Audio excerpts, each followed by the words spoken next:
Attention span म्हणजे अवधान क्षमतेवर जो घाला घातल्या गेलेला आहे त्याची जी नॅचरल हिस्ट्री आहे, त्याची जी वाढ आहे, त्याची जी काही अधोगती आहे, वाढ नाही अधोगती आहे, त्या अधोगतीच्या पॅरलल हे आहे की तुम्ही या लहान मुलांना अटेंटिव्ह नाही ठेवलं, त्यांचा अटेन्शन स्पॅन माशापेक्षाही कमी करून टाकला, ते काय लक्षात ठेवणार आहे आणि पुढे त्यांच्या काय आठवणार आहे. मग ते सगळं, मग त्या मुलाला मोठं झाल्यानंतर परीक्षेत योग्य मार्क मिळत नाही म्हणून त्याचं छळ करायचा मानसिक.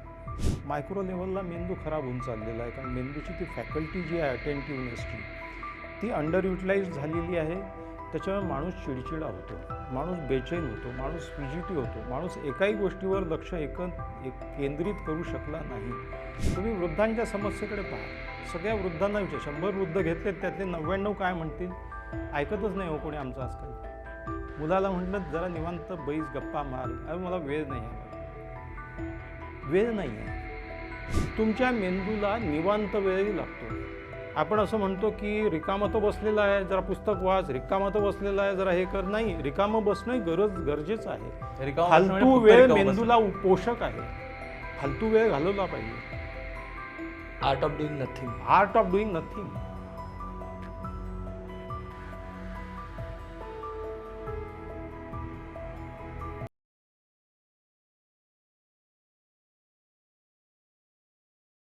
हॅलो हाय हॅलो नमस्कार. तुमच्या सगळ्यांचं मनापासून खूप खूप स्वागत आहे द अमुक तमुक शो म्हणजे स्टार्टच्या या नव्या कोऱ्या एपिसोडमध्ये. आजचा विषय आणि आजचे पाहुणे दोन्हीही माझ्यासाठी इतके महत्त्वाचे आहेत, आमच्या दोघांसाठीही. पाहुणे तर तुम्हाला कळतीलच कोण आहेत, पण विषय इतका चर्चिलेला आहे, इतका ओव्हर अटेंटेड आहे, पण तरी प्रॉब्लेम असणारा असा विषय म्हणजे आजचा सब्जेक्ट आहे. सो इतका चर्चेला जातो की आपलं अटेन्शन स्पॅन कमी झालं आहे, हे कमी झालं आहे, ते कमी झालं आहे, पण नक्की कशामुळे झालं आहे, का झालं आहे, त्याच्यावरती काय ऑप्शन्स आहेत, त्याचा परिणाम काय आहे, मॅक्रो लेवलला परिणाम काय आहे, मायक्रो लेवलला परिणाम काय, ह्याच्याबद्दल आपण खरं तर फारसं बोललो नाही. आणि या सगळ्या आवामावरती चर्चा करायला आपल्याकडे एक तज्ज्ञ व्यक्ती आलेले आहेत. सर, तुमचं खूप खूप स्वागत आहे. आपल्यासोबत आहेत डॉक्टर नंदू मुरमुरे सर.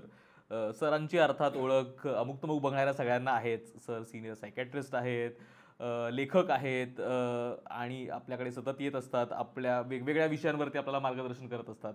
असे आपल्या लाडके सर आलेत. Sir welcome sir. अत्यंत महत्त्वाचा विषय आहे आणि तुमचं अटेन्शन दुसरीकडे जाण्याआधी जर तुम्हाला आम्ही घातलेले सुंदर कम्फर्टेबल कॉटनचे कपडे आवडत असतील तर प्लीज चेक करा. खाली डिस्क्रिप्शनमध्ये लिंक दिलेली आहे. कॉटन कॉटेज हे आपले फॅशन पार्टनर आहेत. हे आमचे सुंदर, आमचा जो काही फॅशन मेकओव्हर झालेला दिसतोय तो त्यांच्यामुळे आहे. तर प्लीज डिस्क्रिप्शनमध्ये लिंक चेक करा. आणि विषयाकडे येण्यासाठी आत्ता जसं म्हटलो आपण की प्रत्येक वेळेस आपण हल्ली हे बोलत असतो की अटेन्शन स्पॅनच कमी झाला आहे, लक्षच लागत नाही आहे, मागे असा अटेन्शन स्पॅन होता, मग आता असा नाही आहे. आणि मग त्यासाठी काय काय काय काय काय काय गोष्टी समोर येत असतात प्रत्येक माध्यमावरनं. तर एक्झॅक्टली हा अटेन्शन स्पॅम काय असतो, म्हणजे त्याला मराठी शब्द मला पूरक माहीत नाही. अटेन्शन स्पॅन म्हणजे अवधान क्षमता. अवधान म्हणजे अटेन्शन. आता गंमत सांगायची म्हणजे अटेन्शनकडे अटेन्शन जायला सुरुवात झाली. सायकॉलॉजिस्ट, मानसशास्त्रज्ञांचं लक्ष जायला सुरुवात झाली. अगदी म्हणजे जेव्हा सायकॉलॉजी मुळातून फिलॉसॉफीपासून निर्माण झालेली आहे. सायकॉलॉजीचा उगम एक शास्त्र म्हणून हा फिलॉसॉफर्सनीच ऑफशूट त्याची ब्रांच झाली सायकॉलॉजी. तेव्हापासून याच्यावरती विचार आहे. आणि विल्यम जेम्स नावाचा आद्य सायकॉलॉजिस्ट ज्याला म्हणता येईल, आधुनिक मानसशास्त्राचा जनक सुद्धा म्हणतात त्याला, 1860 सालापासून संशोधन सुरू झालेलं आहे थोडं थोडं. पण त्याला खरा वेग आला तो 20व्या शतकाच्या उत्तरार्धात. कारण तोपर्यंत अटेन्शन ही अटेंटिव्हली लक्ष देण्यासारखी मनाची फॅकल्टी आहे असं कोणाच्याही लक्षात आलेलं नव्हतं. पहा, पूर्वी एक काळ म्हणजे ज्या काळामध्ये मी शाळेमध्ये होतो, ही गोष्ट आहे 1960-70 सालाची, 60 ते 70, 65 ते 70, 75. त्या काळामध्ये लक्ष कुठे आहे तुझं, लक्ष दे, लक्षपूर्वक कर, एवढंच होतं फक्त. बाकी याच्या पलीकडे ते प्रकरण गंभीर झालेलं नव्हतं. ते गंभीर व्हायला सुरुवात झाली मिलेनियल पिढीपासून आणि ते अतिगंभीर आणि खरोखर सिरियस झालेलं आहे ज्याला आपण जनरेशन झेड म्हणतो, हो. त्या 2000 सालाच्या नंतर आलेली. आणि हा कालखंड कुठला आहे? अटेन्शन स्पॅन म्हणजे अवधान क्षमतेवर जो घाला घातल्या गेलेला आहे त्याची जी नॅचरल हिस्ट्री आहे, त्याची जी वाढ आहे, त्याची जी काही अधोगती आहे, वाढ नाही अधोगती आहे, हो. त्या अधोगतीच्या पॅरलल हे आहे. या यंत्राची प्रगती म्हणजे अवधान क्षमतेची क्षती, अधोगती, माणसाचीच अधोगती.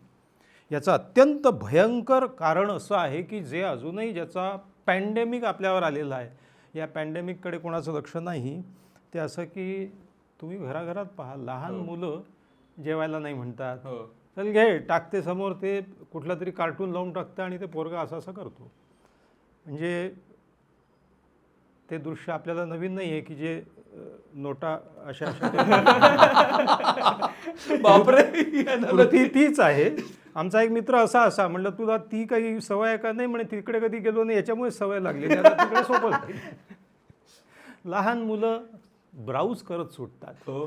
त्यांचे अंगठे हे दुसऱ्या कुठल्या कामात यायच्या आधी, लिहायच्या किंवा याच्या आधी याच्यावर फिरायला लागतात. तेव्हा अवधान क्षमता, अटेन्शन स्पॅनची अशी ही भयावह वाटचाल आहे. आणि ती भयावह आहे आणि ती कोणाच्याही लक्षात आलेली नाही. म्हणजे कोरोनाने लोक आजारी पडायला लागले आणि ताबडतोब सगळ्या जगातनी काम थांबवून टाकलं. आता खरं म्हणजे सगळ्या जगाने मोबाईलचं काम थांबवून टाकायला पाहिजे 2 वर्ष. जसं आपण 2 वर्ष एकमेकांना भेटत नव्हतो, बंदिस्त झालो होतो, मास्क लावून फिरत होतो, तसं काहीतरी करायला पाहिजे. इतकी स्थिती आलेली आहे. त्याची चर्चा आता सगळीकडे व्हायला लागलेली आहे. आपण तो विषय चर्चेला घेतलेला आहे. तेव्हा अवधान क्षमता किंवा अटेन्शन स्पॅन म्हणजे एखाद्या गोष्टीवरती माणसाचं लक्ष केंद्रित करण्याची क्षमता, शक्ती.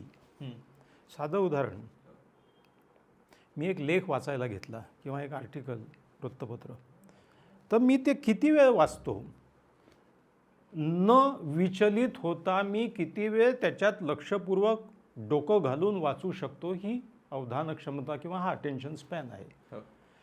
पूर्वी जे अटेन्शन स्पॅन तासांमध्ये होतं ते पहिले मिनिटांमध्ये आलं, मिनिटांवरनं सेकंदावर आलं.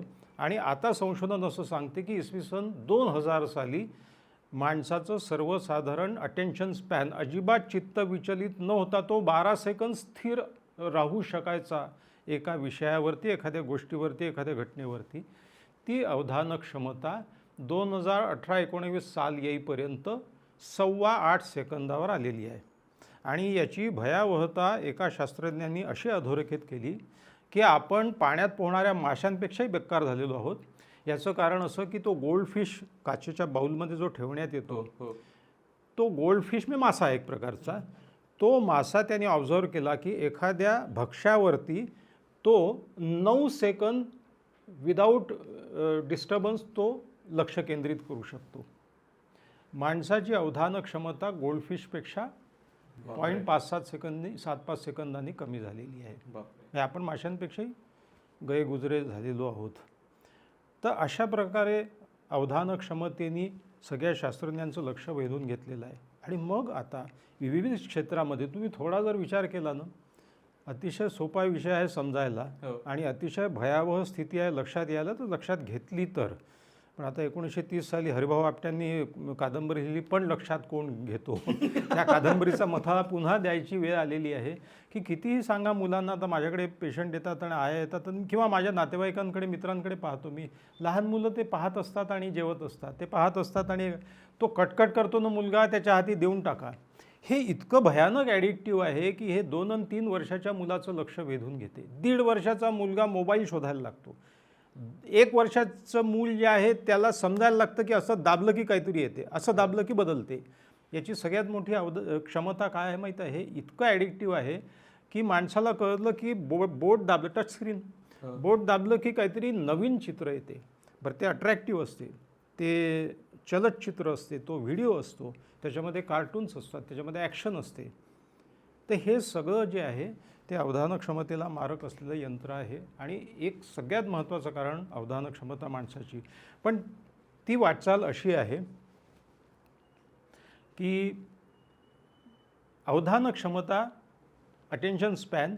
अटेन्शन म्हणजे काय, हां. अगदी सोपे काही फॅक्टर समजून घेतले तर आपल्या लक्षात येईल स्पॅन म्हणजे काय, मग तो कमी जास्त होणं म्हणजे काय. आपलं अटेन्शन जे आहे, लक्ष देण्याची आपली जी क्षमता आहे, वृत्ती आहे, शक्ती आहे, ती वयोमानानुसार बदलत असते. लहान मूल जन्माला आल्याबरोबर 3 ते 4 सेकंद असते त्याची अटेन्शन स्पॅन जी असते ती. 3-4 सेकंदात त्याला दूध मिळालं तर ठीक आहे, नाही तर ते रडायला लागतं. 3-4 सेकंदात त्याला उबदार कपडे मिळाले ठीक नाही, थंडीमुळे ते रडायला लागतं, जे काय असेल ते. वर्षाचा झाल्यानंतर ती काही सेकंद अजून वाढते. 2 ते 3 वर्षाच्या मुलाची अवधान क्षमता 45 सेकंद 1 मिनिटपर्यंत असते. 2 मिनटं 5 मिनटं मग वाढायला लागते. तरुणपणी टीनेजर्समध्ये अवधान क्षमता जवळजवळ 30 मिनिटापर्यंत वाढते. यंग ॲडल्ट्समध्ये म्हणजे 20-25च्या पुढे ती 45 मिनटा 50 मिनटापर्यंत वाढते. कारण ते ज्ञानग्रहण क्षमण करण्याचं काय म्हणतात त्याला, ग्रहणाचं वय असतं. तर विद्यार्थी दशेमध्ये म्हणजे कॉलेज महाविद्यालयीन लेव्हलच्या याच्यामध्ये म्हणून तासिका 45 मिनिटाची असते. पण हा सगळा मॉडर्न कॉन्सेप्ट आहे. एकेकाळी मला असं आठवतं की एका वर्गावरती शिक्षक यायचे, म्हणजे माझा शाळेचा अनुभव आहे की त्यांचा तासिका 40 मिनिटाची राहायची, 45 मिनिटाची राहायची. 45 मिनिटात तो विषय पूर्ण नाही व्हायचा, मुलंही गुंगून जायचे. मुलांना आवडायचं इतिहास ऐकणं, भूगोल, चांगले शिक्षक असतील तर. आणि मग आमचे शिक्षक असं म्हणायचे की पुढच्या शिक्षकांना म्हणायचे की तुम्ही पुढचा घेता का, मी कंटिन्यू करतो. मुलं गुंगलेले आहेत, मुलांना जर अजून उत्सुकता आहे, मलाही चांगलं शिकवावं वाटतं आहे, शिक्षक चालले जाते, मी नंतर येतो.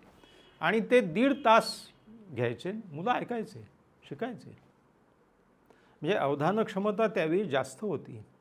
ती कशी कमी होत गेली आपण पाहतोच आहोत. अटेन्शन हे अशा प्रकारे एक कालावधी आहे ज्याच्यामध्ये अटेन्शन माणसाचं कमी होत गेलं आहे.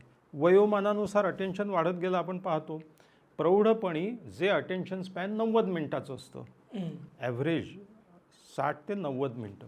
म्हणून मी इतके कार्यक्रम अटेंड करतो, मी त्यांना सांगतो की कार्यक्रमाची आखणी अशी करा की 1.5 तासाच्या वर तो चालू नये. तुम्ही 2.5 तासाची बेगमी कराल, 1 तासाची कराल तर तो 1.5 तासावर जाईल. कारण मग हार तुरे, दीप प्रज्वलन, आपल्याकडे माणसं बाहेर इतके दिवे लावतात की तिथे दिवे लावण्याची गरज नाही आहे, पण ते प्रत्येक वेळी सगळं. मग तो मेणबत्तीचा ठिपका त्या पाहुण्याच्या हातावर पडतो, मग तो ओरडत सुटतो. बरं, त्या समयीच्या वरती पंखा भिरभिरत असतो आणि तो स्वयंसेवक धावत जाऊन सगळे बटणं दाबतो, पूर्ण हॉलमधलं बंद होते, त्यात ते बटन त्याला शेवटी सापडतं. माझा नेहमीचा अनुभव. मग ती शाल घ्या, मग ते शाल सरळ हातात देत नाही, त्याच्यावर पहिले बोटं पुसतात, म्हणजे यांनी ती दुसऱ्याला देऊ नये. त्याच्यानंतर त्याची घडी मोडतात, त्याचा समोसा करतात, तो त्याच्या अंगावर असा भिरकावतात आणि त्याला खाली खेचतात. त्याची मान खाली आली पाहिजे अशी पाहुण्याची. गमतीचा भाग म्हणून सांगतो की कार्यक्रम असा 1.5 तास 2 तास 3 कोण ऐकणार आहे. कार्यक्रमाची माणसांची ऐकण्याची क्षमता प्रौढपणे सगळ्यात जास्त असते आणि ती साधारणपणे 90 मिनटं असते. 90 मिनटाच्या वर नाही. बरं, अटेन्शनवर म्हणजे अवधानावरती इतर गोष्टीचाही परिणाम होतो. जर गरमी असेल तर समोर ऐश्वर्या राय जरी आली नृत्य करायला तरीसुद्धा माणूस बसू नाही शकत तिथे, कारण त्याला ऑप्रेसिव्ह एन्व्हायरमेंट असेल, तिथे डास पायाला चावत असतील तर समोर अमिताभ बच्चन येऊनही काही उपयोग नाही आहे. तुम्हाला जर आवाज गोंगाट असेल भोवताली, एक कार्यक्रम होता गाण्याचा आणि पलीकडे लोकसंगीताचा जागर चालू होता काहीतरी, आता नाव नाही घेत काय प्रकार असेल तो. तर मी तिथे मी म्हटलं सुरांबरोबर असुरसुद्धा पेटलेले आहेत. तेव्हा वातावरणाचा परिणाम होतो अटेन्शनवर. प्रौढपणानंतर जसं माणसाचं वय वाढतं तसं 60कडे येता येता अवधान क्षमता पुन्हा कमी होते, कारण मेंदूची शक्ती कमी होते. ही सगळी अवधान क्षमता आपल्या मेंदूवर आहे, तितकीच वातावरणावर आहे, भोवतालच्या याच्यावरती आहे, माणसाच्या आवडीवर आहे. जो मुलगा अभ्यास करायला 5-10 मिनटं 20 मिनटं बसत नाही, तो मुलगा क्रिकेटची मॅच पाहण्यात गुंगून जातो 4-4 तास. तो त्याला भुकेची जाणीव होत नाही, अरे जेवायला ये रे म्हणतो, उठत नाही जागचा. का बरं? त्याचं कारण आवड, आतून तो जुनून आहे त्याला. एखाद्याला क्रिकेटची आवड, तो मैदानावरती रात्र पडेपर्यंत खेळत राहतो. पण शाळेत पडलाय, अंधार झाला तरीसुद्धा असं नाही दिसत आपल्याला कधी. किंवा एखादा अभ्यासू असेल तर तो लायब्ररीत बसतोय, तो 10 वाजले तर तो चपराशी येतो, त्याला लायब्ररी बंद व्हायची वेळ आलेली आहे. ते आवड आहे मनातून. तुमची आवड पाहिजे, तुम्हाला तो ध्यास पाहिजे. आणि भोवतालचं वातावरण प्रतिकूल नको, अनुकूल पाहिजे. चांगलं असेल तर उत्तमच आहे. AC आहे, थंड आहे, सगळं डिस्टर्बन्स नाही आहे, आवाज गोंगाट नाही आहे. अवधानाला डिस्टर्ब करणारे, विचलित करणारे फॅक्टर्स नको. पण त्याच्यातही लोक करणारे आहेत जर त्यांची आवड तेवढी तीव्र असेल तर. मग आवाज गोंगाटामध्ये मुलं अभ्यासही करतात. गाणारा जो असतो त्याची गाण्याची जर समाधी लागली, आपण गाणं समाधी म्हणतो, ती लागली तर मग त्याला अवधान बाजू हे नाही राहत काही त्याचं भान, गात राहतो छान आपल्या ह्याच्यामध्ये. असं आपल्या अटेन्शनवर वयाचा परिणाम होतो. आता हा काळाचाही झालेला आहे आणि भोवतालच्या वातावरणाचा होतो.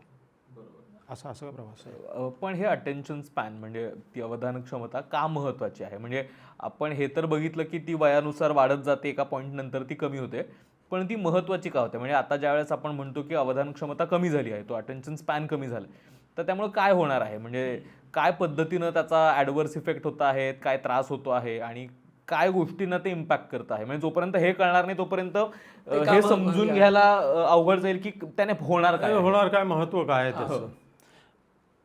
Attentiveness is the basic faculty of cognitive ability of the human brain. याचा अर्थ असा आहे की तुमची अवधान क्षमता नसेल तर माणूस शिकू शकणार नाही, लक्षात ठेवू शकणार नाही, स्मरणात ठेवू शकणार नाही, काहीच नवीन करू शकणार नाही. अवधान क्षमता जर नसेल तर शोध लागणार नाही, चित्र पूर्ण होणार नाही, कादंबरी लेखन होणार नाही, वाचन होणार नाही, संगीत ऐकणं होणार नाही, गेम खेळणं होणार नाही. क्रिकेटचं उदाहरण आपण घेत होतो. 5 डे टेस्ट मॅचेस आता कमी का झालेले आहेत? कारण इतका वेळ खेळायला कोणाला, तेवढ्या वेळ कॉन्सन्ट्रेट करून खेळायला वेळ नाही आहे. म्हणजे आपण पाहतो की टेस्ट मॅचमध्ये जेव्हा T20 खेळून लोक येतात, ते खेळाडू येतात, ते त्याच मूडमध्ये असतात, फटाफट मारायचं आणि घरी जायचं.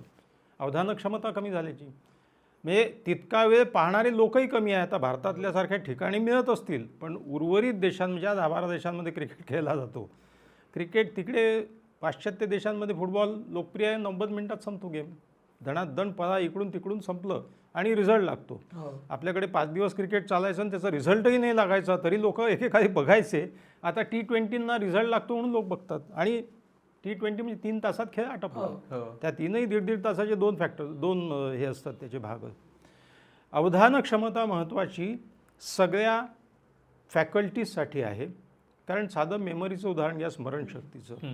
तुम्ही एखादी गोष्ट अटेंटिव्हली ऐकणं, पाहणं, वाचणं, लिहिणं जे काही आहे ते मेमरीच्या पहिल्या स्टेपसाठी जरुरी आहे. मेमरी म्हणजे स्मरणशक्तीच्या 3 स्टेप्स आहे: रजिस्ट्रेशन, रिटेन्शन आणि मग रिकॉल. एखादी गोष्ट मनात रजिस्टर झाली पाहिजे, ती रिटेन झाली पाहिजे आणि ती योग्य वेळी आठवली पाहिजे. बरोबर. मी आज जो अभ्यास केला आणि माझी परीक्षा आहे एप्रिलमध्ये, तर माझ्या मनात ते नीट रजिस्टर झालं, मला समजलं तो मुद्दा, तर माझ्या लक्षात राहणार. तो मी मध्ये मध्ये रिवाईज केला तर रिटेन होणार. तो रिटेन होण्यासाठी तुम्हाला पुन्हा पुन्हा त्याचा पुनरुच्चार करावा लागतो, त्याच्यावरची धूळ झटकावं लागते, मग तो योग्य वेळी रिकॉल होईल. आयुर्वेदामध्ये या कन्सेप्टला धी, धृती आणि स्मृती असं म्हणतात. धी म्हणजे धारण करणे, रिटेन आपलं रजिस्ट्रेशन. धृती म्हणजे धारण करणे म्हणजे ठेवणे, आणि स्मृती म्हणजे पुनश्च ते आठवणे. तर या 3 याच्यासाठी पहिली स्टेप झाली पाहिजे. रजिस्टर नाही झालं तर पुढच्या 2 स्टेप होणारच नाही. पहिली स्टेप होण्यासाठी सगळ्यात महत्त्वाची गोष्ट अटेन्शन आहे. तुम्ही मी तो सर लक्षातच राहत नाही काय किती अभ्यास केला. म्हणलं लक्षपूर्वक जे करशील ते लक्षात राहील, अटेंटिव्हली जे ऐकशील ते लक्षात राहील. बरं, हाच विद्यार्थी जो लक्षात राहत नाही म्हणतो काही, तो 8 वर्षापूर्वी पाहिलेल्या सिनेमातला डायलॉग बरोबर म्हणतो. म्हटलं हे कसं काय रे? कारण तू ते लक्षपूर्वक ऐकलं, तुझी आवड होती आणि तू ते वारंवार 4 ठिकाणी डायलॉग मारून मारून इतरांना कंटाळा आणला, परंतु तुझ्या लक्षात ते रिवाईज केलं तू. म्हणून मग तुला आता रात्री झोपेतून 2 वाजता उठवलं तरी तू म्हणू शकतो, रिटेन झालं, रिकॉल झालं. तर मेमरीसाठी सगळ्यात महत्त्वाचं अटेन्शन स्पॅन आहे. मग या गोष्टीची भयावहता अधोरेखित होते की तुम्ही या लहान मुलांना अटेंटिव्ह नाही ठेवलं, त्यांचा अटेन्शन स्पॅन माशापेक्षाही कमी करून टाकला, ते काय लक्षात ठेवणार आहे आणि पुढे त्यांच्या काय आठवणार आहे? मग ते सगळं, मग त्या मुलाला मोठं झाल्यानंतर परीक्षेत योग्य मार्क मिळत नाही म्हणून त्याचं छळ करायचा मानसिक. त्याच्या हातून काहीच होणं शक्य नाही. त्याच्यामुळे attention is very important for memory, memory आणि मेमरी मग बाकी सगळ्या फॅकल्टीज त्याच्यावरच असतात ना. बरोबर.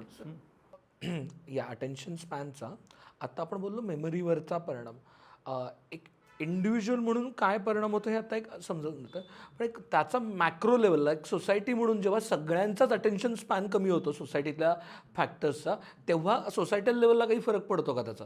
आणि पर्सनल लेवलला पर्सनल लेवलला ॲब्सोल्युट, म्हणजे पर्सनल म्हणजे हा interpersonal रिलेशनशिप्समध्ये Society is made up of people.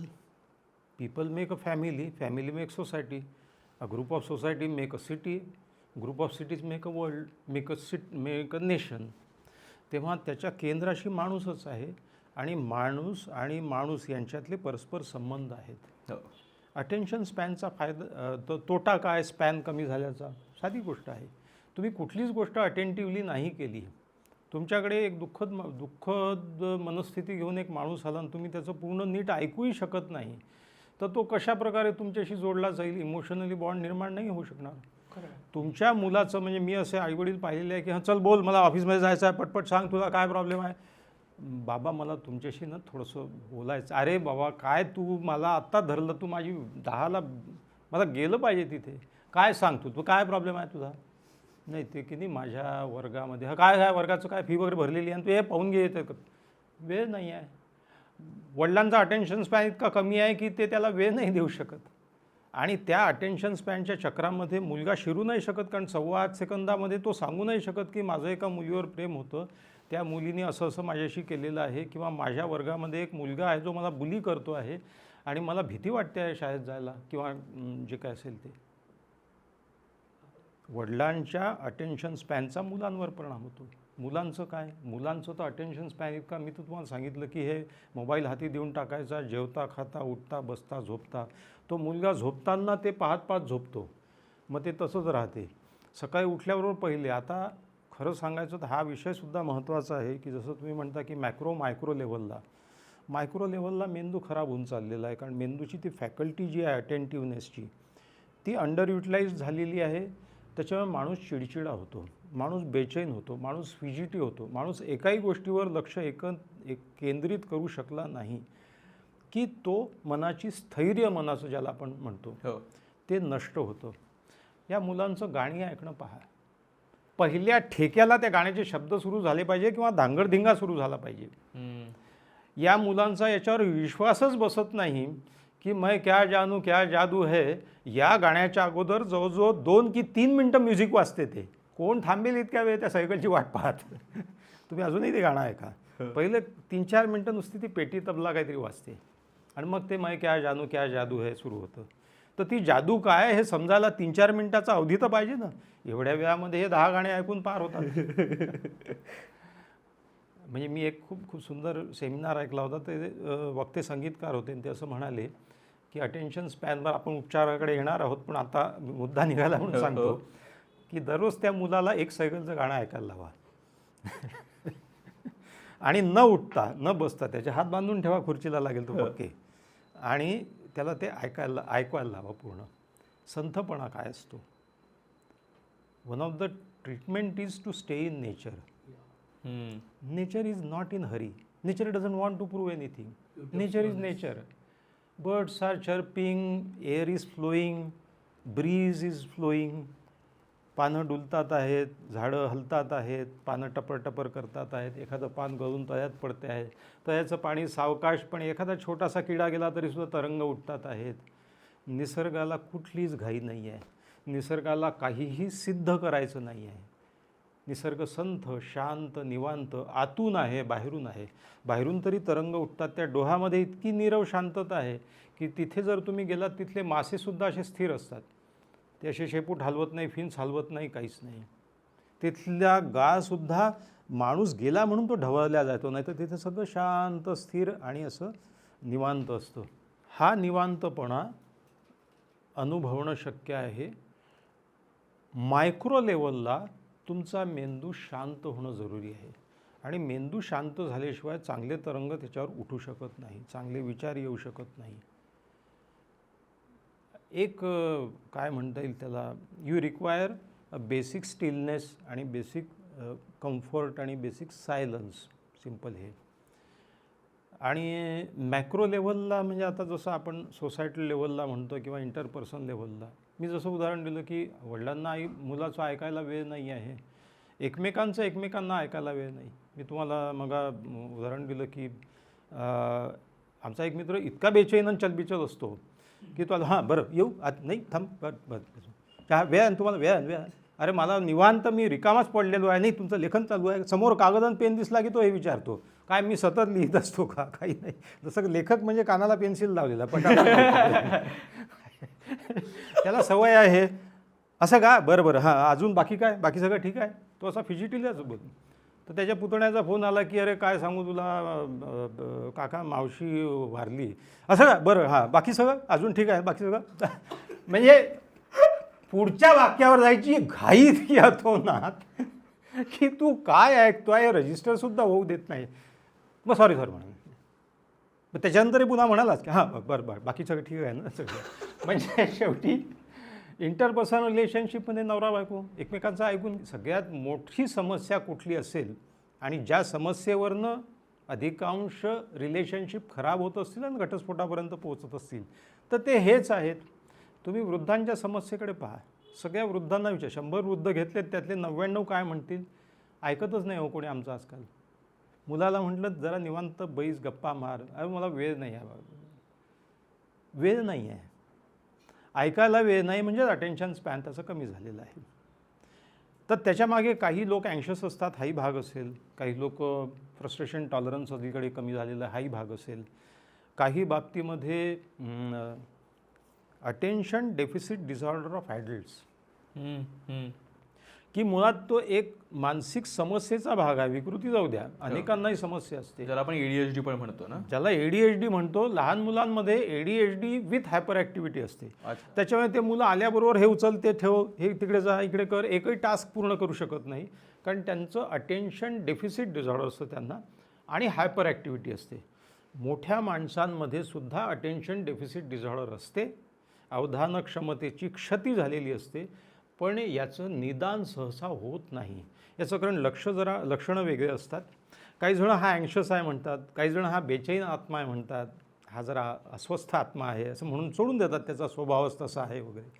Actually ते ट्रीटेबल केसेस आहेत, त्याचा उपचार आहे, अगदी औषधोपचारसुद्धा आहे आणि बाकी उपचार आहे.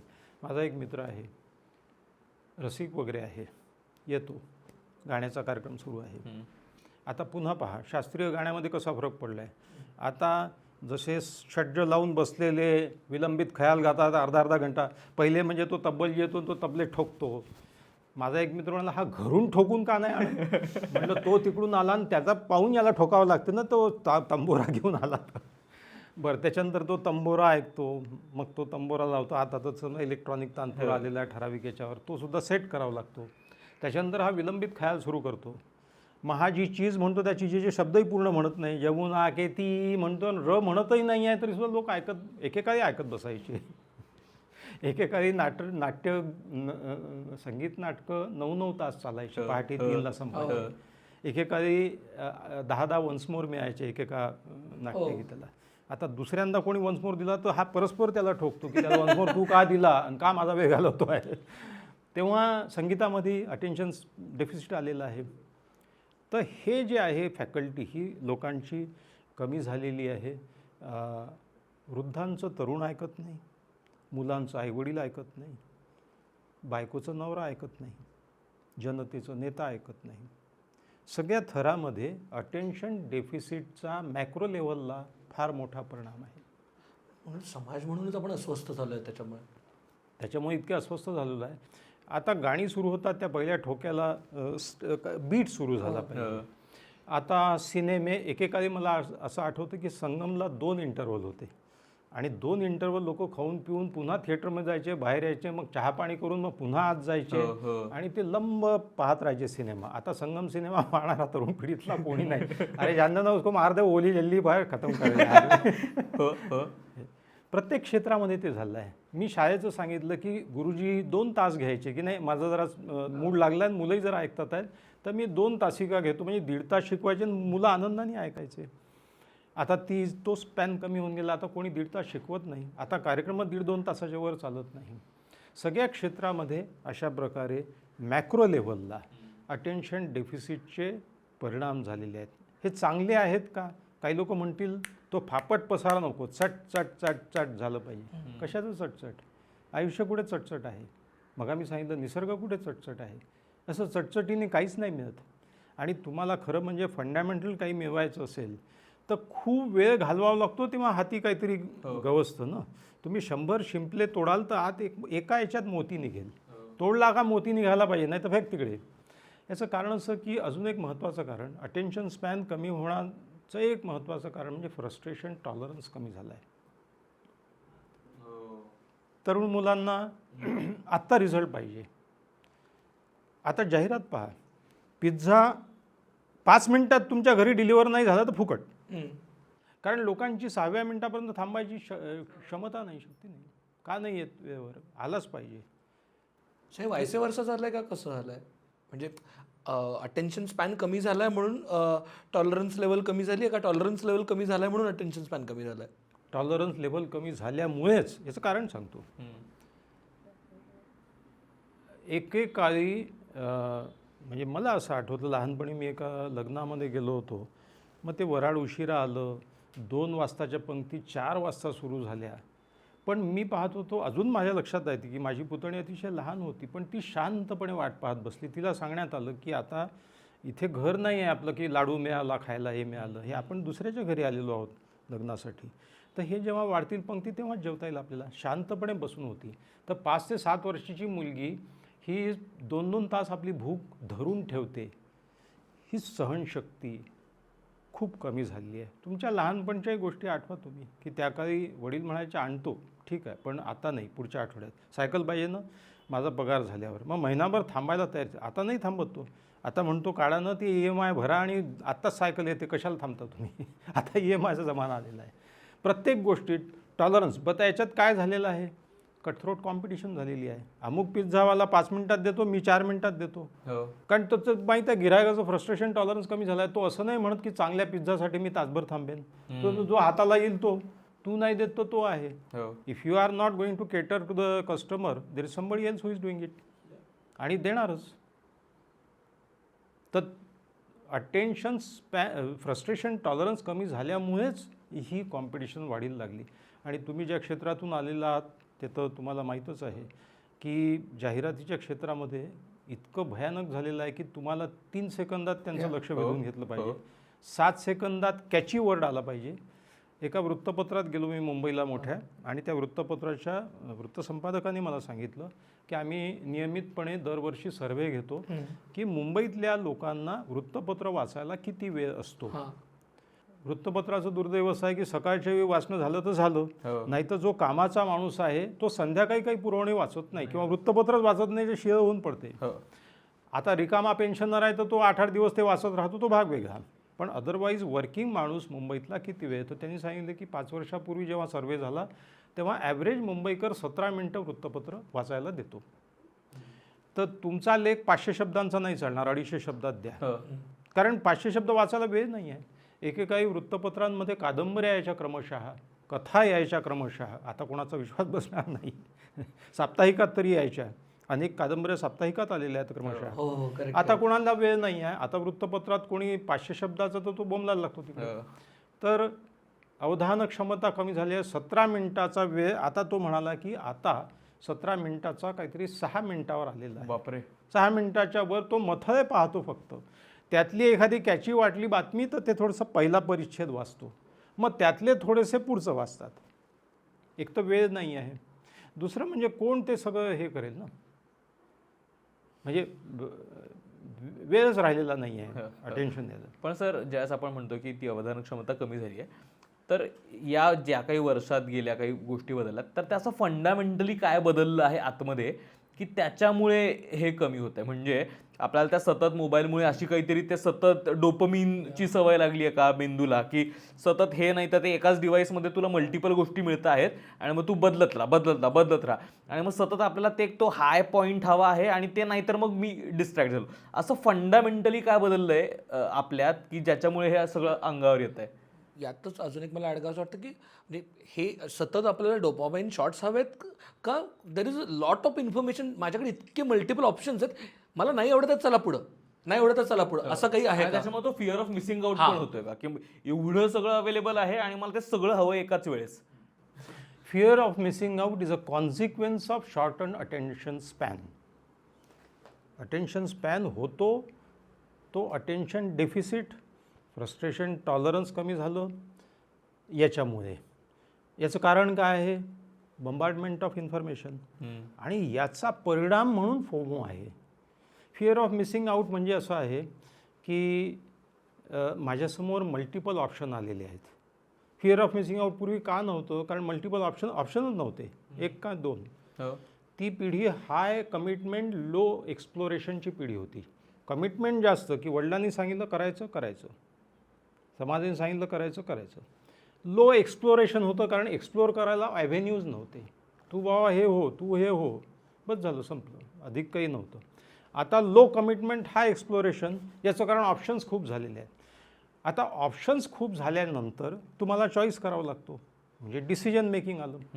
डिसिजन मेकिंग म्हणजे सार्थचं असं वाक्य आहे की तो म्हणतो की man is condemned to be free.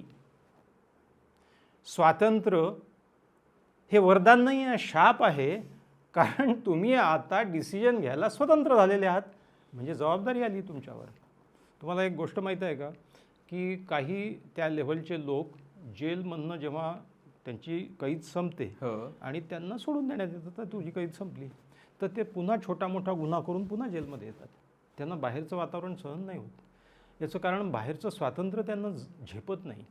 कारण तिथे प्रत्येक वेळी निर्णय घ्यावा लागतो ना, ही नोकरी करू का, ती भाकरी खाऊ का, याच्याकडे जाऊ का, त्याला विचारू का.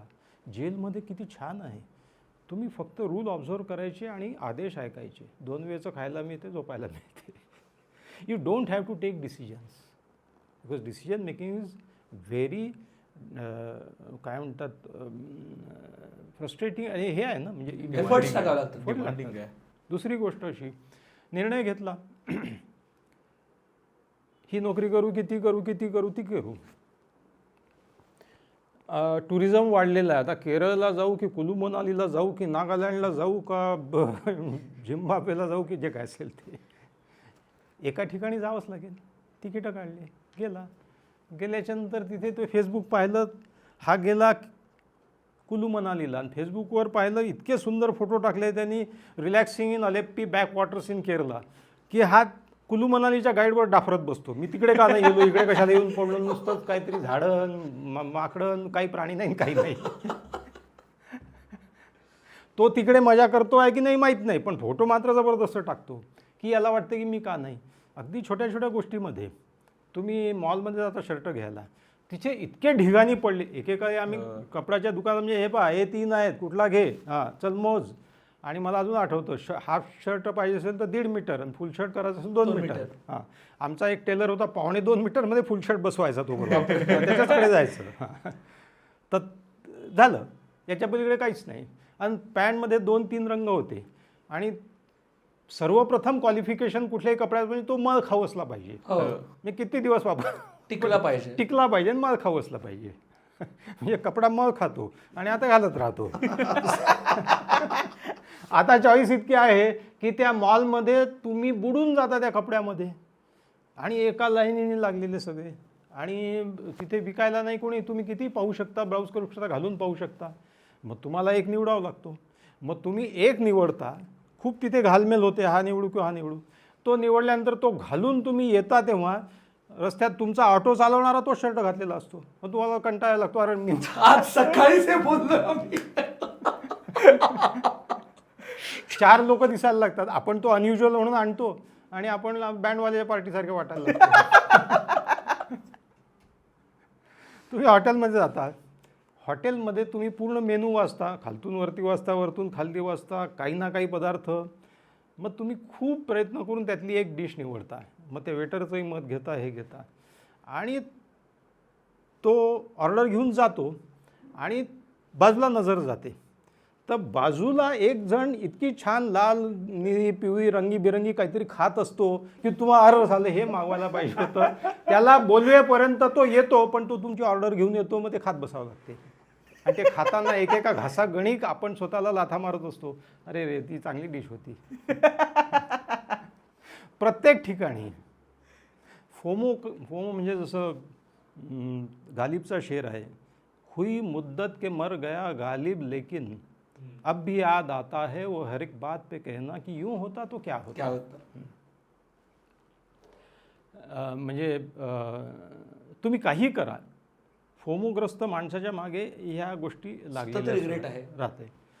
मग अटेन्शन स्पॅन कमी झाल्याचा हे आहे की पटकन डिसिजन घ्यायचा आणि काहीतरी करायचं आहे. पण अटेन्शन स्पॅनवर अत्यंत मोठा घाला घालणारं जे कुठलं एक हे असेल तर ते मग आपण ज्याचा उल्लेख केला की इन्फॉर्मेशन बंबार्डमेंट थ्रू फोन. बरं, इन्फॉर्मेशन बंबार्डमेंट झालेलं आहे, तुम्हाला कोणी बाध्य केलं आहे हो इन्फॉर्मेशन घ्यायला? दारं खिडक्या लावून घ्या आणि गुपचूप बसा ना. तसं नाही आहे. हे इन्स्ट्रुमेंट असं आहे की तुमची नजर त्याच्याकडे जाते. शॉर्ट डोपामिन शॉट्स हे तर सगळ्यात महत्त्वाचं कारण आहेच, कारण शेवटी सगळं आयुष्य डोपामिनसाठी आहे. डोपामिन काय घेशील किती दो कराने डोपामिन तेवढं माणसाला पाहिजेच आहे. ते डोपामिनचे शॉट्स हे का बरं देतं? याचं कारण असं की हे तुम्ही असं असं फिरवाल तर निरनिराळे अट्रॅक्टिव्ह व्हिडिओज येत राहतात. तुम्ही बघा, तुम्ही ज्यावेळी एखादा विषय ब्राउज करायला लागता तर त्या विषयाशी संबंधित खूप अट्रॅक्टिव्ह सेल दिसायला लागतात. तुमचं अटेन्शन अट्रॅक्ट करण्यासाठी इतक्या प्रचंड प्रकारच्या इन्फॉर्मेशन्स, व्हिडिओज अत्यंत अट्रॅक्टिव्हपणे ते टाकत राहतात. हां, आणि त्याच्यामुळे तुमचं चित्त विचलित करणं हे यांच्या म्हणजे अक्षरशः डाव्या हाताच्या अंगठ्याचा खेळ आहे. इन्फॉर्मेशन बंबार्डमेंटचा दुसरा एक भाग जो मी अनेकांच्या बाबतीत पाहतो, मी लोकांच्या मागे पडू नये. होमोचा एक महत्त्वाचा भाग असा आहे की आय विल फॉल बॅक. आता हे असं झालेलं आहे की त्याचं एक सुंदर पुस्तक एकाने लिहिलेलं आहे, what are the Joneses doing. Jones नावाचे शेजारी आहेत अमेरिकेत, त्यांनी तो शब्द वापरला की ते काय करतात आहेत. प्रत्येक माणसाला हे लागला की तो काय करतो आहे सध्या, म्हणजे ती काय करते आहे हा शब्द त्याच्यातूनच आलेला आहे की माझ्यासोबतचे माझे बरं ते कॉम्पिटिटर असो नसो, सोशल कॉम्पिटिटर आहे, इन द सेन्स दॅट एका सोसायटीमध्ये एका वयाचे लोक आहेत, ते काय करतात. I have to be updated. माझा एक मित्र 3 की 4 दिवस कुठेतरी जाऊन आला, अशा ठिकाणी जाऊन आला जिथे मराठी चॅनल नव्हते. तर ते जो सिरियल पाहणारा ग्रुप आहे तर तो म्हणे मला माहीत नाही काय झालं आहे त्या सिरियलमध्ये, त्याचं लग्न झालं की नाही, ह्यांनी त्याला सोडलं की नाही, याची सासू मेली की नाही, काय जे असेल तर तो पहिले अपडेट करून घेत होता. आणि नंतर बायका असं अपडेट करून घेतात. मग त्या they become confluent with you have to be one amongst them. You have to be one amongst the society and to keep breasted and updated. You have to resort to this thing. मी मागे पडू नये.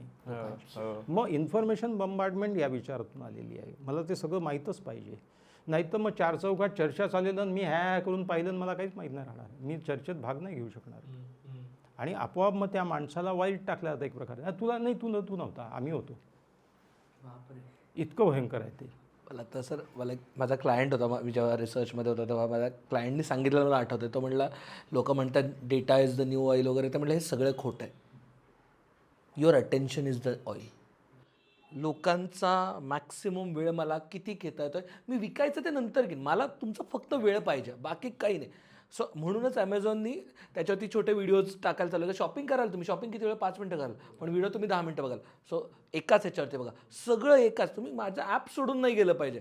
So आमचं target हे होतं मार्केटिंगमध्ये असताना की आपल्या दुकानात म्हणजे प्लॅटफॉर्मवरती आला की माणूस त्यांनी वेळ नाही सोडला पाहिजे, मॅक्सिमम वेळ त्यांनी त्या ह्याच्यावरती स्पेंड केला. कारण का मी 60 मिनटं घेतली की मी तुला विकतो, मी तुला लुबाडून टाकतो, मला 60 मिनटं हवेत तुझी, बस, बाकी काही नाही.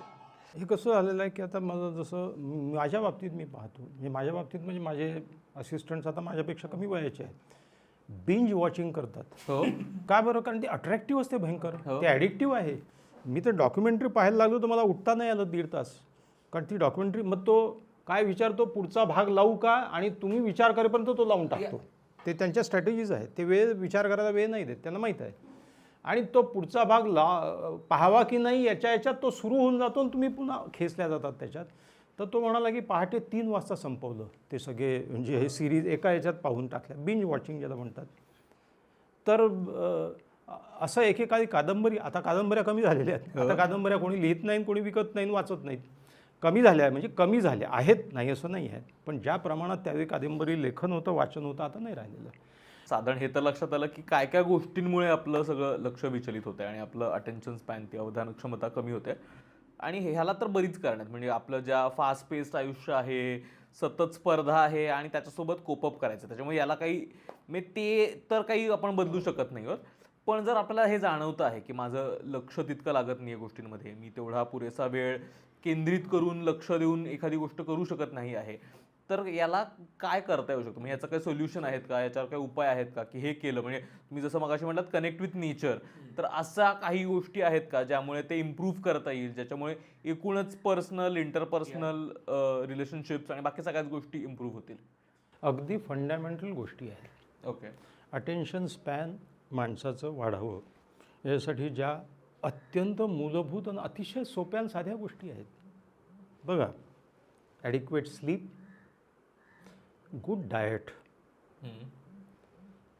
Rest, recuperation, mindfulness, music, meditation, अगदी साध्या गोष्टी आहेत. अवधान क्षमता वाढण्यासाठी पहिली गोष्ट म्हणजे पुरेशी झोप पाहिजे. आपण बिंज वॉचिंगची गोष्ट केली, हे आरोग्याला अपायकारक आहे ना. पहाटे 3 मी पाहिलं आणि दुसऱ्या दिवशी मर्दुमकीने सांगायचं की मी पूर्ण सिरीज संपवून टाकली, 3 वाजेपर्यंत बिंज वॉचिंग केलं. काय केलं बरं? हे सगळं असं साबणाचा फेस आहे की त्याच्यातून काहीच निघत नाही. नंतर फंडामेंटल उपयोग काही नाही होत आयुष्यात तुम्हाला त्याचा. तुम्ही एका पाठोपाठ 4-10 एपिसोड पाहिले, म्हणजे तुम्ही काही अचिव्हमेंट केली का? काहीच नाही. पुरेशी झोप, की काही झालं, कितीही मोठा तो म्हणाला, आणि आजकाल कसं, हा तर तू पाहिला नाही, पाहिलाच पाहिजे, watch this video till the end, धमकी देतो तो आपल्याला. पण शेवटी काहीच होत नाही.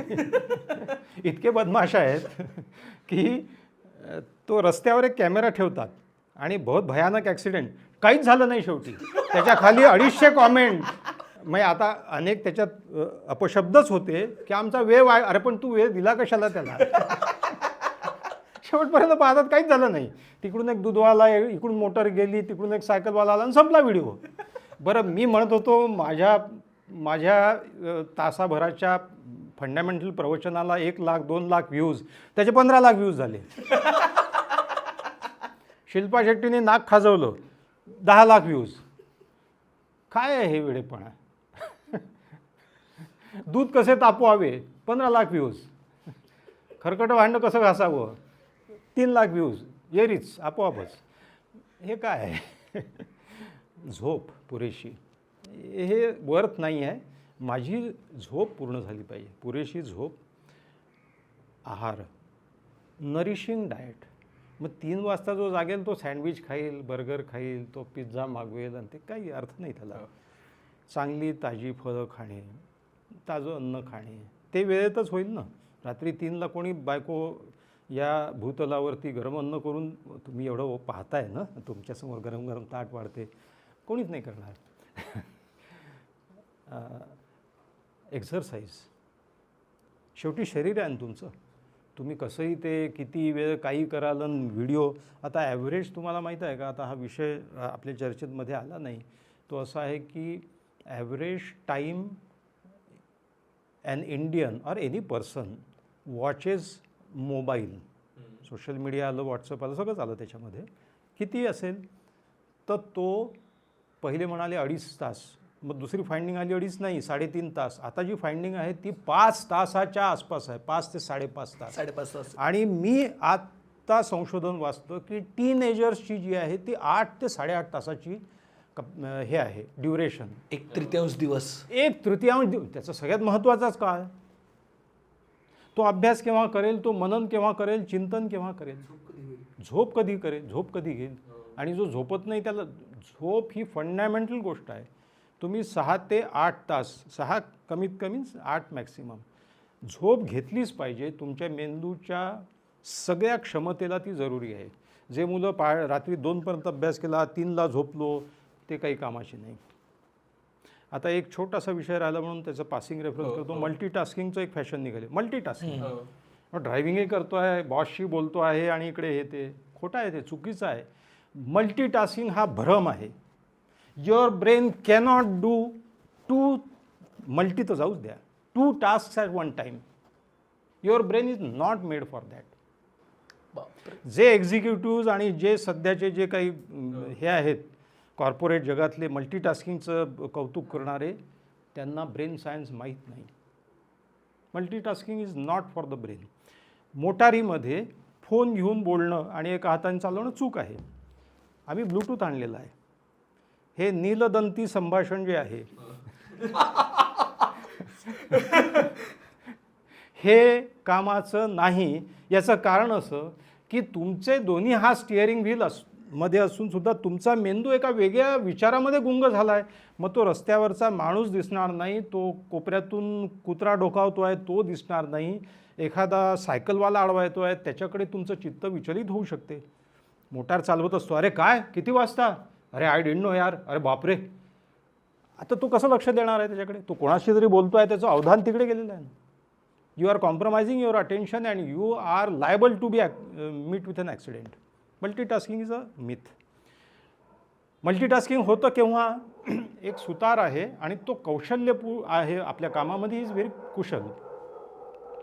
तर तो त्याचं काम करता करता तुमच्याशी बोलतो आहे, it's okay, because his brain doesn't require much to do that work which he is accustomed very thoroughly. Muscle मेमरीत आहे, मेमरीत आहे ते तो स्पायनल लेवलवर करतो आहे. तर त्याला मल्टीटास्किंग म्हणू नका, कारण मेंदूला त्याला गरज नाही. मेंदू मग मॅक्सिमम तो बोलण्यामध्ये घालवतो आहे वेळ. He is not doing multitasking. बाकी सगळ्या गोष्टी भ्रामक आहेत. नाही, त्याच्यामुळे मल्टीटास्किंग करू नये. आपण पुन्हा उपचारावर आलो. आपण पाहिलं की झोप, भूक, आहार, एक्झरसाइज, ॲडिक्वेट रेस्ट, तुमच्या मेंदूला निवांत वेळही लागतो. आपण असं म्हणतो की रिकामं तो बसलेला आहे, जरा पुस्तक वाच, रिकामं तो बसलेला आहे, जरा हे कर. नाही, रिकामं बसणं गरजेचं आहे. फालतू वेळ मेंदूला पोषक आहे. फालतू वेळ घालवला पाहिजे. Art of doing nothing. Art of doing nothing, because that is the time brain is doing maximum. म्हणून लेखक म्हणजे गडकऱ्यांचा विनोदाचा ना, गडकरी वरच्या मजल्यावर राहायचे आणि एक गृहस्थ आले भेटायला आणि लेखकाला डिस्टर्ब होतो कोणी आलं की तो विषयात असतो. तर ते खाली म्हणाले की ते कामात आहेत. तरी हे गृहस्थ जिना चढायला लागले आणि वर आले. तो पाहतात तर गडकरी बिडी पित होते आणि बसलेले होते अशी भिंतीकडे पाहत. तर ते गृहस्थ म्हणाले, नुसते तुम्ही बिडी पिऊन राहिले इथे आणि मला खाली सांगितलं कामात आहे. गडकरी म्हणाले की मी जेव्हा कामात नाही असं लोकांना वाटतं तेव्हाच मी खरा कामात असतो. मी he is thinking about his play. That time is extremely important. तुमच्या मुलांनी कधी असं टिवल्या बावल्या करत वेळ घालवलेला आहे का? पूर्वी मुलं शाळेतून यायचे, जसं तो डब्बा जो एखादा टिनाचा लाथेने मारत मारत यायचे. एखादा मुलगा ज्याला काही सांगायचं आहे तो सगळ्या मुलांच्या उलटं चालायला लागतो आणि त्यांना बोलायला लागतो. मुलं डबक्यातून मुद्दाम, डबकं असल्यावर त्याच्यातून न चालणारा मुलगाच नाही, तो डबक्यातूनच चालत जातो. ह्या सगळ्या गमती जमती, मग कुठे झाडावर दगडमार वगैरे, ह्या सगळ्या गोष्टी मेंदूला पोषक आहेत. तो निवांतपणा केव्हा येईल? जेव्हा यू टेक रिक्युपरेशन, रेस्ट, ॲडिक्वेट. हे काही अति वाचल्याने तुम्ही काही जगाच्या सोबत जाणार नाही. किंवा ते काही नाही वाचलं, तू नाही वाचलं, नाही वाचलं गड्या, नाही वाचलं, नाही वाचलं, संपलं. मला लोक म्हणतात ही कादंबरी तुम्ही नाही वाचली, लेखक आहात तुम्ही. म्हणलं हो, मी नाही. कुठे मी कसं वाचणार आहे जगातलं सगळं? बरं, वाचणंसुद्धा नाही, मी सगळं अपडेट राहिलं पाहिजे. मग टाइम्स ऑफ इंडिया काढायचं आणि सगळी बातम्या वाचायच्या सगळ्या. मग त्याच्यात कशी एकही डोक्यात राहत नाही. तुम्ही आपल्या मेंदूवर ओव्हरलोडिंग करतात, कोंबत आहात इन्फॉर्मेशन. त्याच्यातली एकही इन्फॉर्मेशन मेंदू नॉलेजमध्ये परिवर्तित होत नाही. Knowledge is like eating. हे समोर वाढलेलं ताट म्हणजे डाटा आहे, विदा. ते काही तुमचं पोषण कुठे झालं? अजून समोर ठेवलं आहे फक्त भात भाजी वरण पोळी, सगळं छान वाढलेलं आहे, पण ते डाटा आहे. जे तुम्ही घास घेता तोंडात ती इन्फॉर्मेशन आहे.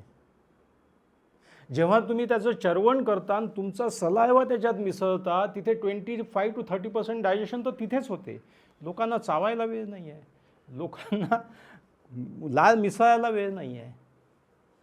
Spoon fed information cannot be converted into knowledge because it doesn't mix with your saliva. तुम्ही एक प्रयोग करा. तुम्ही सकाळी 2 ताजे फळं खा आणि दुसऱ्या दिवशी फळं नका खाऊ, ते मिक्सरमध्ये टाका, गरगरगर फिरवा, एक ग्लास करा आणि गटकन पिऊन टाका. तुम्हाला कशात मजा येईल? फळं खाण्यात येईल ना. तुम्ही ग्लास पिला तर तुम्हाला वाटणार नाही की मी 2 केळं आणि 1 सफरचंद खाल्ला आहे, समजणारच नाही. You have not mixed it with your saliva. Mixing with your own saliva म्हणजे तुमच्या चिंतनाचं त्याच्यामध्ये चरवण झालं पाहिजे. Then information is converted into knowledge. आणि ते जेव्हा तुमच्या आतड्यात जातं तेव्हा तुमच्या आतड्यातले जे सेल्स आहेत ते ठरवतात की यातलं काय ॲब्सॉर्ब करून रक्तामध्ये टाकायचं आणि काय फेकून द्यायचं. That is wisdom. की या नॉलेजमधनं उपयुक्त काय घ्यायचं आहे. So this is a process. This requires time. तिथे निसर्गाजवळ वलवल वचवच नाही. निसर्ग शांत निवांत आहे. आजही मुकेश अंबानीचं हाड मोडलं काय आणि माझं मोडलं काय, कालावधी हाड जोडायचा 3 आठवड्याचाच आहे. तो अब्जोपती आहे म्हणून 2 दिवसात नाही जोडू शकत ते. मला हे खूप महत्त्वाचं वाटतं, कारण आपण सतत ज्यावेळेस म्हणतो ना की ब्रेक घ्यायचा आहे, त्यावेळेस ब्रेक म्हणून ज्या ॲक्टिव्हिटीज करतो आपण त्या कायम याच ना, की कामातनं ब्रेक पाहिजे म्हणून पुस्तक वाच, कामातनं खूप वेळ काम केलं म्हणून मोबाईल चेक कर. तर आपण एक वेगळ्या ॲक्टिव्हिटीमध्येच स्वतःला बघतो, पण आपण अगदीच काही न करणं हे अजिबातच करत नाही. म्हणजे दुसरी ॲक्टिव्हिटी करणं म्हणजे वेळ घालवणं. म्हणजे काय, आज रविवारी सुट्टी आहे तर मी पुस्तक वाचत बसतो. म्हणजे आपली वेळ वाया घालवण्याची पद्धत सुद्धा कुठल्या तरी ॲक्टिव्हिटीमध्येच अडलेली नाही. आणि त्याच्यात नाही, आम्ही ट्रेकिंगला जातो हो. तिथेही वलवल करायची. म्हणजे सेम्पेचं एक फार सुंदर व्यंगचित्र आहे. 5 बॉक्सेसमधलं व्यंगचित्र आहे, 4 ते 5 सिरियल व्यंगचित्र आहे. पहिल्या याच्यामध्ये तो कॉर्पोरेट एक्झिक्युटिव्ह येऊन बसला आहे सायकॅट्रिस्ट समोरून. सायकॅट्रिस्ट सांगतो की तुम्हाला ब्रेकची गरज आहे. तुम्ही हे इंडस्ट्री फॅक्टरी तुमची सोडून निवांतपणे गावी जाऊन कुठेतरी राहा. ठीक आहे म्हणतो. दुसऱ्या चित्रामध्ये तो गावी आलेला आहे. तिसऱ्या चित्रामध्ये त्यांनी गावी आपल्या फार्म हाऊसवर शेती सुरू केलेली आहे. चौथ्या चित्रामध्ये शेतीमध्ये ट्रॅक्टर, नांगर, माणसं, JCB आणि हे सगळे माणसं एम्प्लॉय केले आहे. 5व्या चित्रामध्ये तो असा डोक्याला हात लावून बसला आहे, त्याचा सगळा हिशोब करतो आहे. कारण तिथे जी ॲक्टिव्हिटी त्यांनी सुरू केलेली आहे त्याची त्यांनी इंडस्ट्री करून टाकलेली आहे रिलॅक्सेशनची. म्हणजे हे कुठलं हे आहे, ब्रेक नाहीच झाला. आता तुम्ही जसं म्हणता तसं it's not a break. So आता तुम्ही JCB म्हणालात की इज देअर अ कनेक्शन. काही नॉनसेन्सिकल गोष्टी वाटतात त्या खूप इंटरेस्टनी आपण बघत राहतो. म्हणजे JCBमध्ये ते चालू झालं तर की आपण कुठेही रस्त्यात JCB खोदत काम चालू आहे, कोणीतरी रॅन्डम वेड्यासारखं वागतं रस्त्यात आणि आपण शांत बसून त्याकडे बघत राहतो. त्याचं हे म्हणजे is it doing nothing. This is mindfulness. एखाद्या गोष्टीकडे त्याचा पूर्ण आस्वाद घेत शांतपणे त्याचा सगळं अनुभवणे इज माइंडफुलनेस. वाव. म्हणजे पूर्वी आजोबा जेव्हा एखादे चुना काढायचा, हो, पान लावायचं, ते एक असं सागर संगीत व्हायचं. एखादा सुतार काहीतरी तयार करतो, तुम्ही बारकाईने ते पाहत राहा. हे माइंडफुलनेस आहे. माइंडफुलनेस खूप पैसे देऊन जे शिकवतात ते त्याचं इसेन्स हेच आहे की spending each moment in the present, giving total attention to the present and not thinking whether it is good or bad. Non judgmental attention is mindfulness. Wow. खूपच इंटरेस्टिंग. आणि स्किल असतं ना. तो JCB वाला नुसतं खटक खटक करत ते जातो, तो करतो, घालतो, उचलतो. सो तो स्किलच वापरत असतो. त्याचं स्किल शांतपणे निरखणं माइंडफुलनेस आहे. Non judgemental attentive experience is mindfulness. Living in the moment, living in the present moment. बस संपलं. शांतपणे बसून जेवणे, एकेका घासाचा आस्वाद घेणे, याच्यामध्ये काय काय टाकलेलं आहे, याच्यामध्ये हिंग आहे का, याच्यामध्ये खोबऱ्याचा वास येतो आहे का, याच्यात मीठ थोडं कमी आहे, याच्यात मीठ किंवा जास्त आहे. लोक TV समोर बसतात किंवा मोबाईल हातात घेतात आणि जेवतात. तर ते त्यांना मग काही घाला, गवताची भाजी तयार करून घालत, त्याला पत्ता चालणार नाही की भाजी कशाची आहे. तुम्ही जेवतच नाही आहे, तुम्ही लक्षपूर्वक जेवत नाही आहे. Even eating should be mindful. चवीने एक एक घास खाणे पूर्वी लोक करायचे. पूर्वी जेवताना जेवायचे, झोपताना पुस्तक वाचत झोपायचे, परंतु मोबाईल पाहत नाही झोपायचे. मोबाईल हा तर झोपेचा घातक शत्रू आहे. कारण ग्लेअर आहे ना स्क्रीनचा. तुमच्या मेंदूला संदेश जातो की दिवस आहे, तुमची झोप दूर पळून जाते. You cannot sleep while you are watching mobile. Mobile तो ग्लेअरमध्ये मेंदू विचार करतो की दिवस आहे. लहान मुलांना वेळेवर झोपवायचं आहे का संध्याकाळी, घरातले सगळे दिवे बंद करून टाका. मुलं अर्ध्या तासात झोपतात. काहीच करायचं नाही, सगळ्यांनी सगळे दिवे बंद करून टाकायचे. संपला विषय. Because your brain works on clues. तर आपल्या ट्रीटमेंटचा भाग, आपल्या अटेन्शन याच्यातून निघण्याचा भाग हा माइंडफुलनेस, मेडिटेशन, म्युझिक. म्हणून मी म्हटलं की संगीतसुद्धा तुम्हाला शांत करतं, संगीत अटेंटिव्ह करतं. म्हणजे एका मुलाखतीत मी याच्यात ऐकलं, कौशल इनामदार यांनी, मला आवडलं ते त्यांचं, की ते म्हणाले की शांतपणे एखादं गाणं पूर्ण ऐकणं न फॉरवर्ड करता, हे सुद्धा मन शांत करून टाकतं तुम्हाला, त्या काळचं गाणं. these are the some of the things which we can do for attentiveness, increasing attention span. थोडक्यात म्हणजे या जगाला ब्रेकची गरज आहे. एक break. Take a break. Sir तुम्ही आता म्युझिकबद्दल म्हणालात, मला असं होतं की माझा बऱ्याचदा वाद होतो माझ्या बायकोसोबत की काय ऐकतोस 20-20, 30-30 मिनटाची एक कव्वाली असते. नुसरत फतेह अली गंज साहेबांचं 30-30 मिनटात असतं आणि तेच चालू असतं. ते म्हणजे काय, मला असं होतं की ते कुठेतरी छान आल्हाद देतं. आणि जेव्हा मी फिल्म मार्केटिंगमध्ये होतो तेव्हा बोलायचं होतं, तर म्हटलं आम्हाला आता गाणं असं डिझाईन करायला लागतं आहे की ते 30 सेकंदाच्या रीलमध्ये व्हायरल होईल, ती हुक स्टेप करता येईल. ते लिटरली 10 सेकंदाची स्टेप पाहिजे, सो दॅट ते रिपिटेटिव्ह होईल आणि ते बघत राहतील लोक आणि ते व्हायरल जाईल. सो म्युझिशियन्सवरती काय लेवलचं प्रेशर आलं हे की त्यांना 10 सेकंदात ते बसवावं लागतं.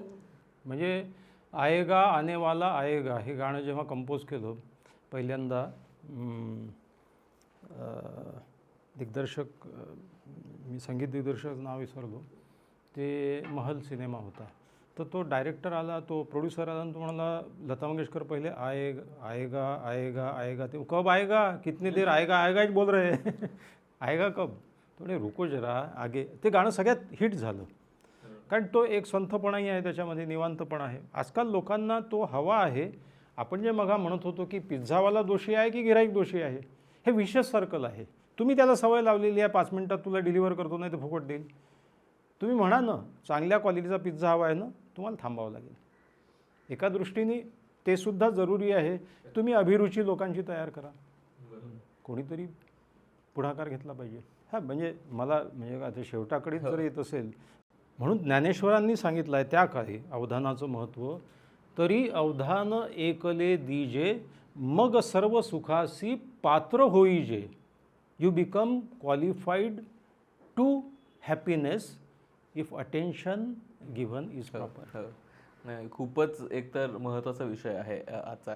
आणि एकतर हे करताना हेही जाणवते की आम्ही ज्यावेळेस अमुक सुरुवात केली तर आम्हाला खूप जण हे विचारत होते आणि सांगत होते की अटेन्शन स्पॅन कमी झाला रे, की नाही कुणी एवढे मोठे एपिसोड्स बघत, 20 मिनिटांचे पॉडकास्ट करा, 15 मिनिटांचे एपिसोड्स करा.